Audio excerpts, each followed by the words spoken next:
Velkomin í Eldum Íslenskt. Í þessum þætti það kótilettukeppni. Ég og Mummi ætlum að fara í keppni hvernig að gera bestu svínakótiletturnar. Ég ætla að vera með skýrbernis með mínum og Mummi ætlar að taka gamla stílinn. Og Óli Matís ætlar að kenna okkur hvernig að gera purustykk. Það allir í vandræði með það og hann kemur með sérstaklega skemmtilega leið. En við byrjum þáttinn að fara upp í Laxadal og hitta Björgvin sem ætlar að fræða okkur hvernig svínakjöt verður gott með íslensku byggi og frábæri náttúru. Ég frétti að þið voru byrjað með eitthvað svona nýja leiðir í fóðrun svína, íslensk korna eitthvað. Geturðu sagt okkur eitthvað frá því? Já, þetta byrjaði fyrir nokkrum árum þegar við sáum að þetta virtist spretta hérna á Íslandi. Já. Og þetta notað mikið erlendis, náttúrulega í korni. Og þá ákveðum við að skoða þetta og prófum þetta í svona litlum mæli, skulum við segja, til að sjá hvernig þetta kemur út og hvort það væri nægilega góð vara sem sé jafnaðist á við það sem innflutt. Og svona eftir nokkur misheppnaðar tilraunir og svo aðrar betri þá sáum við að þetta gæti nálega gengið og við fórum út í það að kaupa korna af bændum. Já. Og vorum svona með þetta í stórsekkjum og svona og mikil vinna við það. Og svo í fyrra þá tókum við nýtt skref og það var að rækta þetta sjálfir og leigjum þá land í Gunnarsholti og ræktum þar svona töluvert magn af þessu og kaupum líka af öðrum. Það þetta þá bara bygg eða þetta Já, þetta eingöngu bygg sem við notum. Og náum þá að fóðra upp í 60–70% og alveg upp í 80% þá íslenskt fóður í svínin. Eins og við höfum verið að kokkar að elda mikið byggi og það bara sama lúxusfæðan og svínin fá.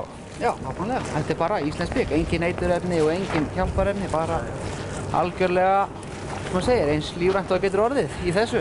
Segðu okkar aðeins frá svona sílói, þetta eins og bara svo lítil blokk í Breiðholtinu eða eitthvað? Já, nánast, þetta tekur eitthvað 400 tonn og þetta eiginlega forsenda fyrir því að það hægt að gefa íslenskt bygg fyrir svínin. Þetta náttúrulega fer gríðarlegt magn í þau. Já. Og þetta þarf að vera þannig að vinnuliðurinn sé ekki of mikill. Sem sé þetta þarf að vera vélrænt. Þetta þarf bara að geta runnið í gegn, sko. Svo bændur hafa verið að þróast mikið bara almennt á landinu til að gera betri vöru og þóknast neytendum? Já, ég myndi segja það, já. Og þetta snýst þá eins og kornræktinni að svínaræktin almennt sé getur hún notað bara í heild sinni tugir þúsunda tonna af íslensku fóðri. Og það þarf þá bara að byrja að framleiða, setja vélirnar í gang. Og spara kannski aðeins gjaldeyri í leiðinni? Nákvæmlega, þetta akkúrat tíminn til þess. Glæsilegt. Komið sæl, ég heiti Guðmundur Guðmundsson og kennari í Hótel- og matvælaskólanum í Menntaskólanum í Kópavogi. Ég ætla að laga núna rétt úr sem samanstendur af grísakótilettum og íslensku grænmeti. Í þennan rétt getur maður raun og veru nota hvaða grænmeti sem og hér ég með nokkuð marga tegundi, ég með sveppi, lauk, blómkál, brokkoli, papriku, selleri, rófu, hvítkál, blaðlauk. Þetta nú marga tegundir en auðvitað getum við bara farið í kælinn og fundið það grænmeti sem við eigum og nota það í þennan rétt. Eins og ég hef sagt áður þá rótagrænmeti náttúrulega og hvítkál og annað. Þetta ódýrasta grænmeti í dag og hefur gott geymsluþol. En ég kalla þetta bara pönnusteikta grísakótilettur. Það líka hægt að grilla með grænmetisragu eða blanda grænmeti í rjómasósu. Og ég ætla að byrja á því að saxa grænmetið og ég byrja hérna á blaðlauknum og ég sker hérna svona nokkuð óreglulega, við skulum ekki vera að flækja of mikið málið en að því ég ætla að steikja allt grænmetið í einu sem sagt, ég ætla ekki að byrja að steikja það sem nú þarf grænmetið náttúrulega misjafna eldun þannig að ég tek rótagrænmetið, sker það frekar smátt og tek svo blómkál og brokkoli í svona lítil blóm og laukinn, hann nú tiltölulega fljótur að eldast. En rótagrænmeti sker ég fyrst í svona sneiðar og svo svona langsum og í litla teninga. Þá þeir fljótir að eldast, sem sagt eldast í gegn með hinu grænmetinu. Svona tek ég rófunar, svona tek ég gulræturnar, svona tek ég seljurótina. Nú er ég búinn að skera allt grænmetið, eins og þið sjáið. Þetta er svona litlum teningum, rótagræmetið, litlum tegundum, það þarf aðeins lengri tíma, til dæmis heldur en blómkál eða sveppir, hvítkálið frekar smátt og þannig að þetta er hérna komið allt svona í litlum einingum, paprikan skorinn og þetta í litlum blómum. Nú ætla ég að hita pönnunar. Ég get nánast laga þetta svona samtímis og lofa pönnunum að hitna, en ég vildi kannski geta þess að þetta er steinseljurót sem er mjög ljúfeng, bæði í mauk og annað og ég er með hana hérna líka en ég skar hana, ef maður sker hana með fyrirvara þá þarf maður að setja hann í vatn eins og kartöflur því hún oxiderast og verður svört ef maður setur hann ekki í kalt vatn. Setja í olíu, auðvitað getur maður lagað hérna,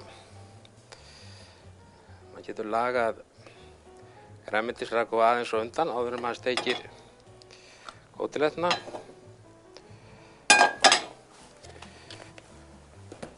Og aðeins að hitna. Og ég krydda kótilettunar, bara salt og pipar, þið getur náttúrulega nota hvaða krydd sem er. Við höfum þetta bara einfalt og ódýrt, aðeins að hérna. En ferskar kryddjurtir eru náttúrulega góðar og leggja þetta í olíu með hvítlauk eða eitthvað þess áttar. Salt.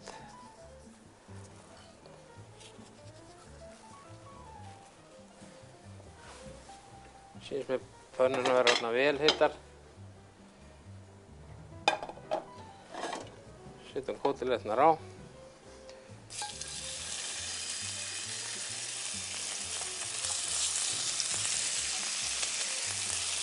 Og hana.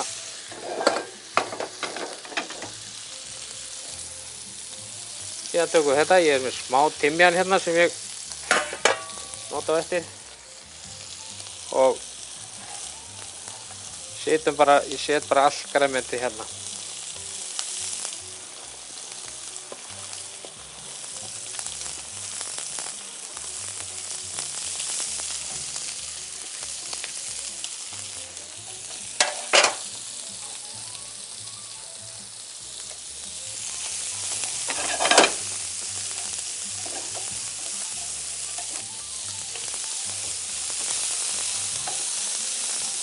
Nú svona svita ég þetta vel. Fallegt grænmeti, þetta verður svona grænmetis, eins og ég kalla það, grænmetis ragu, eða ef ég er að tala um ragu það er oft notað kjötrétti, sveitamat sem er þá oft á tíðum kjöt í svona gúllasformi, stóri gúllasbitar og það er svona samsoðnir réttir. Það sem kjötið er í sósunni, við sjáum fyrir okkur bara gúllas með stórum fallegum bitum, gljáandi sósa og fullt af grænmeti í réttinum. Svona samsoðið að kalla maður ragu. Ég vil ekki brúna grænmetið, þannig að ég minnka aðeins hitann. Ég ætla að setja smá í svona timjan.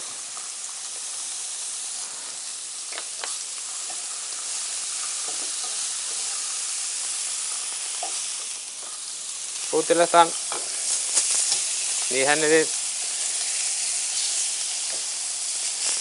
Þetta er kótilettur sem komið frá kjötkaupmanninum. Það eru ekkert mjög þykkar. Við getum skorið hérna á ef hún fer að verpa sig.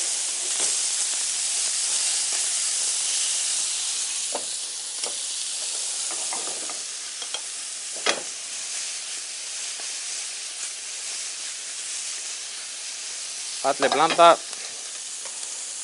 slekki bara að minnka á kótilettunum.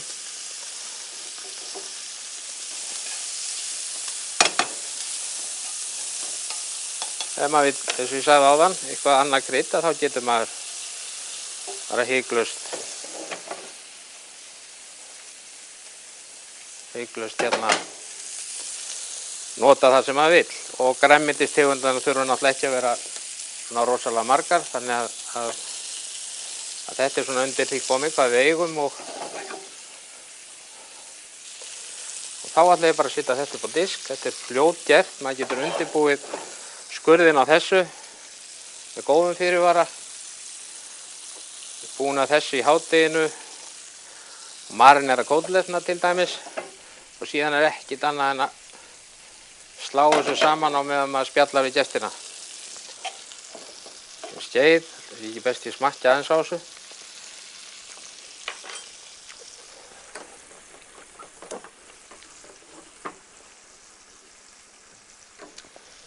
Kótilettuna til hliðar. Ég gefi þessu aðeins svona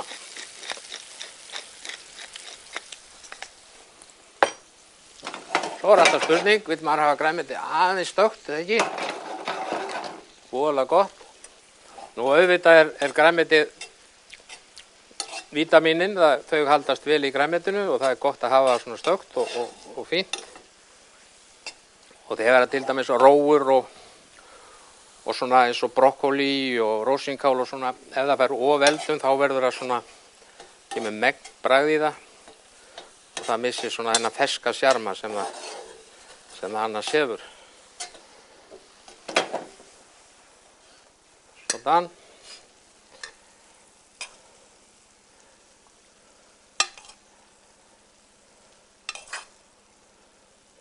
Nú ef maður á einhverja góða rauðvínsósu eða einhverja sósu frá því deginum áður eða úr einhverju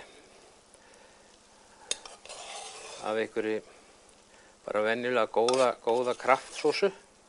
Þá getur maður líka sett hana hérna saman við grænmetið og bætt hana svo með rjóma ef maður vill.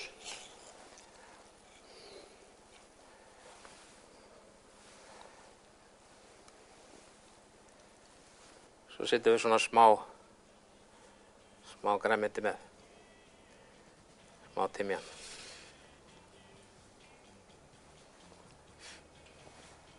Gjörðu svo vel. Nú er komið að Óla Matís að kenna okkur purustykk. Þetta er eitthvað sem allir verða að kunna. Hér er að vera tilbúin bókstykk. Á ekkert eftir, nema að skera létt niður úr purunni. Í puruna skerum við til þess að myndi ekki heila hellu, purustykkið, og auðveldra verður að skera það eftir á. Sé hún rétt elduð þá á hún að poppa upp, verða stökk og góð.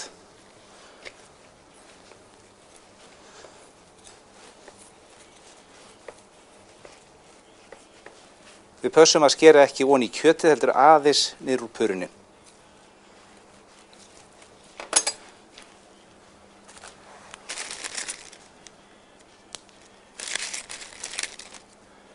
Hér setjum við lárviðralaufin. Þau gefa mjög gott bragð í stekingunni.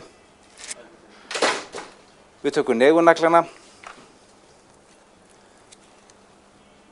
og þeim stungið í vel hérna á milli.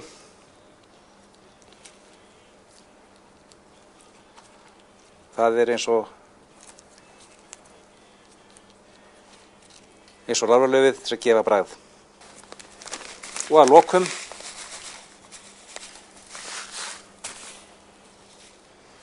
tökum við salt, gróft salt, hentar mjög vel í þetta. Setjum það hérna niður í raufarnar. Hér er ekkert kjöt til að þurrka upp, þannig að hún fer eingöngu í fituna og þurrka þar leiðandi ekki kjötið. Nú er þessi steik tilbúin til eldunar. Núna langar mig að bjóða ykkur upp á svolítið skemmtilega rétt. Þetta er réttur sem eru svínakótilettur með svona aðeins íslensku ívafi. Og það ég ætla að nota malt sem grunninn í sósuna og svo ætla ég að gera skemmtilegan skýrbernes. En vindum okkur í þetta, tökum þetta hratt og tökum þetta örugglega. Hitum pönnuna. Ljúffengar svínakótelettur. Og þetta náttúrulega bara sama á hamborgarhryggurinn, nema þetta bara óreykt, ósaltað og við erum búin að skera þessi fallega sneiðar. Við hitum pönnuna og við ætlum að setja á hana ögna olíu.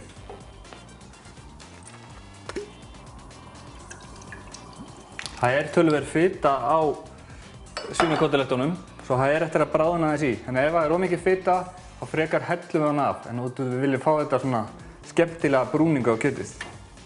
Meðan að pannan að hitna, ætla ég að byrja á skýrbernes. Þetta kannski ekki alveg rétt nefni að kalla þetta skýrbernes, út af þetta í rauninni bara 50-50, eða til hálfs skýr og til hálfs það sem myndir meira kalla majónis. En út af við erum að gera þetta með sömu brauðum og bernessósa, þá getum við kallað þetta skýrbernes. Og það sem ég byrja að setja 2 eggjarauður. 2 egg komin í skálina, aðeins að hræra. En það mjög gott þegar maður að gera eitthvað sem maður ætlar að setja olíu og smjör í, að setja smá díónsinnep. Díónsinnep hefur þann eiginleika að það hjálpar að binda saman vökva og fitu, eða í þessu tilfelli olíu og smjör. Svo við setjum 2 góðar matskeiðar á díónsinnep. Við viljum þetta aðeins rífa í og hrærum. Svo þetta aðeins farið að vera loftkennt, þá setjum við olíu. Setja olíu og ögna smjöri, bara til að fyrir þetta góða bernesbragð. Hrærum rólega, en samt svona greiðlega, en setjum bara olíun út í smáskömmtum.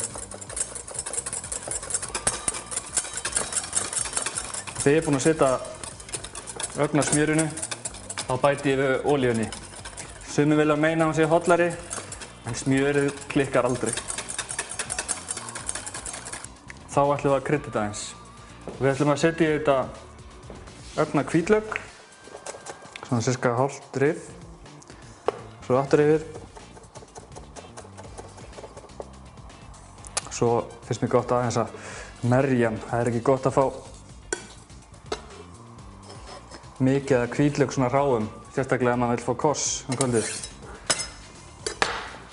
Svona, hvítlaukurinn komin í, salt og pipar.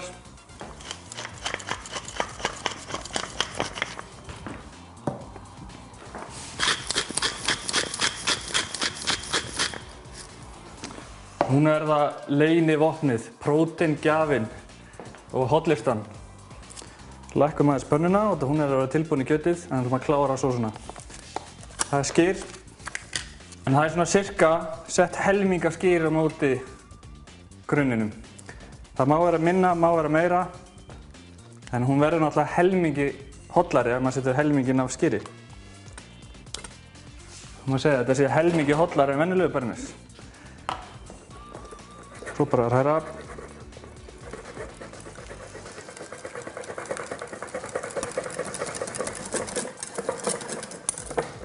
Svo ætlum við að krydda þetta aðeins til. Ég átti hérna hálfa sítrónu, setja í. Þá þynnist hún aðeins líka sem er ágætt.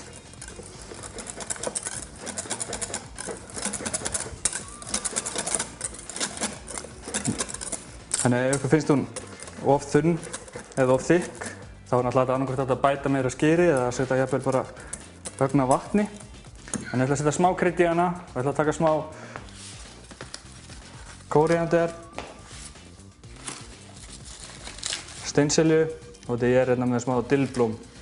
Það má náttúrulega bara rauninni setja hvaða blaðjurti sem við átt eða jafnvel þurrkar ef það ekki ferskar við hendina.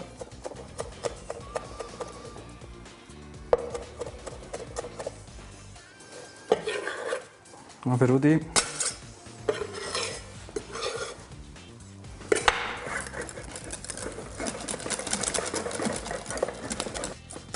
Ég ætla bara að reyna að geyma þetta og vinda mér í kjötið. Pannan er farin að rjúka og það er gott út af við viljum að kjötið fái svona frekar snögga brúningu og svona aðeins bræða fituna. Svínakótelettur beint á.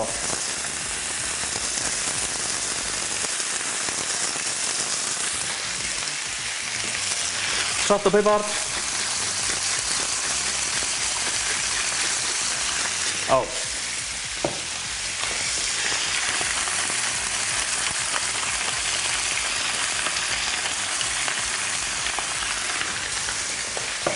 Og núna erum við að gera svolítið skemmtilega hluti. Við erum að nota íslenskt hráefni með erlendum brögðum. Í þessu tilfelli asískt. Ég ætla að taka malt, sem allir þekkja frá ömmu.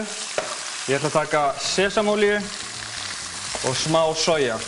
Þetta þá ég að leika með bragðsamsetninguna í réttinum. Við erum með eitthvað sætt, við erum með eitthvað salt og við erum með ögn af svona framandi bragði sem er sesamolían. Núna held ég að kjötið sé að fara að vera tilbúin hérna megin. Þið sjáu að það aðeins byrjar að verpast eða vinda sig. Það er komið smá brúning hérna.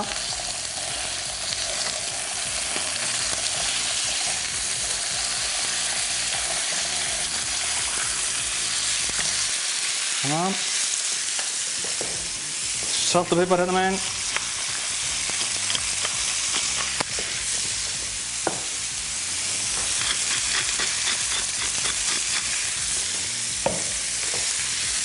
Núna tökum við maltið, karmesan á pönnuna.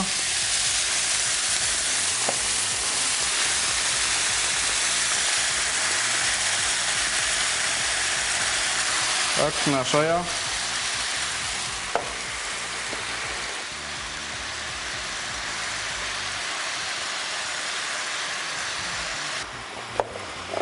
Safi úr hálfu læm.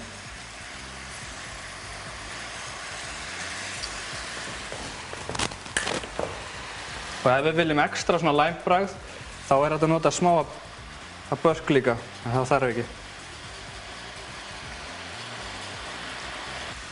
Það má alveg enda hérna í krydduninni, það þarf ekkert alltaf yfir hana réttina, en mér langar, út að ég er svona að reyna að byggja saman tvo heima, Ísland, Asía, þá ætla ég að vera með aðal kryddjurt sem er notað í Asíu, sem er kóríander. Það ætla að setja smá kóríander yfir. Svona, gefum eitt lauf í skraut. Svo fer það hérna yfir.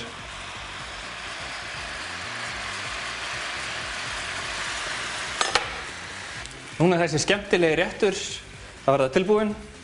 Ég ætla bara að taka hérna eina fallega kótilettu. Færa upp á disk. Ef við ekki hafa tvær.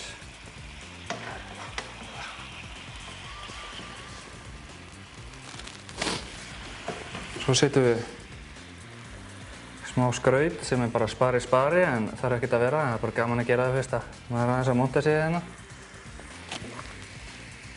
Það þarf vel að skýrbernes og þessari frábæru malt asísku sósi hjá okkur. Núna erum við búin að gera einfaldan og skemmtilegan rétt. Þetta er ferð um heiminn og við erum hérna bæði að koma við á Íslandi, Asíu og jafnvel í Frakklandi, þar sem Bernes sem að fundinu. Verður ykkur góðu.